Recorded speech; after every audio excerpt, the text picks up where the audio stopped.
دوسرا پارہ سیکول مکمل سورہ بقرہ پر مشتمل ہے۔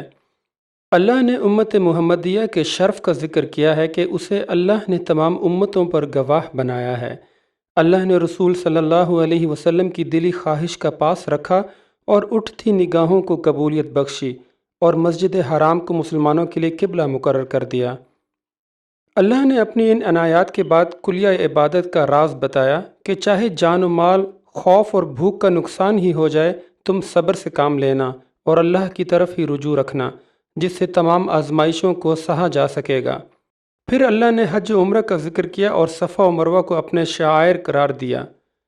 دوسرے حصے میں اللہ اپنے دین کی حقانیت بیان کرتے ہوئے حق کو چھپانے والوں کی مذمت کرتا ہے اور ان پر لعنت کرتا ہے۔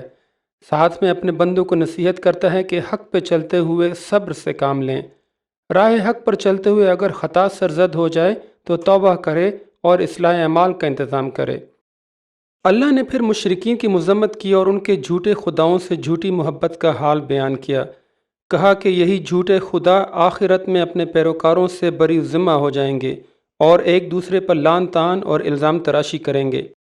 حق کی مخالفت کرنے والوں کا وتیرہ یہ بتایا کہ واضح آیات آ جانے کے بعد بھی اپنے آباء و اجداد کے طریقوں اور گمراہیوں سے منحرف نہیں ہوتے ہیں۔ پھر اللہ ایمان کے تقاضوں کا ذکر کرتا ہے، غیب اور آخرت کے قیام کا حال بیان کر کے لوگوں کو اس پر ایمان لانے کی نصیحت کی جاتی ہے۔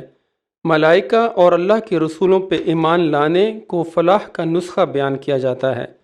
پھر اللہ دین اسلام کی راہ میں مال خرچ کرنے کی نصیحت کرتا ہے اور تاکید کرتا ہے کہ اللہ کی محبت میں قرابت داروں، یتیموں، مسکینوں اور مسافروں پہ مال خرچ کیا جائے۔ اس فہرست میں عام سائل اور غلاموں کو بھی شامل کیا۔ پھر متفرق موضوعات پر اللہ مسلمانوں کو نصیحت کرتا ہے۔ کہا کہ نماز و زکوٰۃ کو قائم کرو اور اس کی پابندی کرو، اپنے وعدوں کا ایفا کرو اور کسی صورت حق سے دستبردار نہ ہو، اور اگر اللہ کی راہ میں دشواری پیش آئے، تنگی ستائے یا حق و باطل کے مارکوں میں نقصان اٹھائے تو کبھی بھی صبر کے دامن کو نہ چھوڑے۔ تیسرے حصے میں اللہ زندگی کی بہت سے مسائل اور عبادات کا ذکر کرتا ہے۔ مقتول کے قصاص کو ایمان والوں پر فرض کرتے ہوئے کہا کہ آزاد کے بدلے آزاد، غلام کے بدلے غلام اور عورت کے بدلے عورت ہی سزا پائے گی، اور زمانہ جاہلیت کے تمام اصولوں کو اللہ نے مسترد کر دیا۔ ساتھ میں معاشروں کی بقا کے لیے معاف کرنے اور درگزر کرنے کی اہمیت کا ذکر بھی کیا۔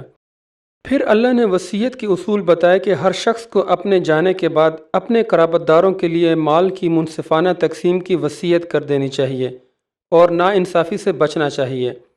پھر اللہ نے فرضیت صیام کا ذکر کیا، رمضان کے مہینے کا شرف بتایا کہ اس ماہ کو برکت قرآن کے نزول سے حاصل ہوئی ہے اور تمام مسلمانوں کو قرآن عظیم کے اللہ کے احسان کو مان کر اس مہینے میں روزے رکھنے چاہیے۔ پھر اللہ نے روزوں کی تعداد اور اس کے متفرق مسائل کا ذکر کیا ہے اور واضح ہدایات دی ہیں کہ کن لوگوں کو چھوٹ ہے اور روزہ نہ رکھنے کی صورت میں کفارہ کیا ہے۔ اللہ نے اپنے بندوں کو کھلا پیغام دیا ہے کہ اپنے حاجتوں کے لیے صرف اسی ہی کو پکارا جائے، اور وہ ہر وقت ہمارے قریب ہے اور ہماری دعاؤں کا جواب دیتا ہے۔ پھر اللہ نے روزے کی راتوں میں میاں بیوی کے تعلقات کی اجازت دی اور ساتھ میں روزوں کے اوقات کا بھی تعین کیا۔ آگے چل کے اللہ نے چاند سے وقت اور مہینوں کے حساب کتاب کا ذکر کیا ہے۔ اللہ نے کفار حق کو فتنہ قرار دے کر ان سے لڑنے کے اصول بتائے اور کہا کہ فتنہ قتل سے بھی بدتر ہے، سو اس کا تدارک کیا جائے۔ پھر آگے اللہ نے مناسک حج کا ذکر کر کے مسلمانوں کی رہنمائی کی ہے۔ حج کے دوران قربانی، سر کے بالوں کے کاٹنے اور ترک مناسک کے کفارے کے بارے میں ہدایات دی ہیں۔ حج کے دنوں میں جائز اور ممنوع افعال کا ذکر کیا ہے۔ اللہ مسلمانوں سے یہ امید رکھتا ہے کہ وہ دین میں مکمل داخل ہو کر اپنی زندگیوں کو اس کی ہدایات کی روشنی میں ڈھال لیں، اور پھر یہ دعا بھی کریں کہ اللہ دنیا اور آخرت میں ان کے لیے حسنات بہم پہنچائے۔ پھر اللہ نے حرمت والے مہینوں کا ذکر کیا ہے جن میں لڑائی اور قتل کو منع کیا گیا ہے۔ پھر اللہ کی راہ میں ہجرت کا ذکر ہے اور اس کی فضیلت بیان کی گئی ہے۔ اللہ نے یہاں شراب اور جوئے کی ممانعت واضح کر کے ان سے بچنے کا حکم دیا ہے۔ اللہ نے مال کو حلال چیزوں پر خرچ کرنے کا حکم دیا ہے۔ پھر اللہ یتیموں کے حقوق بیان کر کے ان کے ساتھ نیک سلوک کی نصیحت کرتا ہے۔ پھر اللہ نے مشرک مرد و عورت کے ساتھ نکاح سے ممانعت کا حکم دیا ہے۔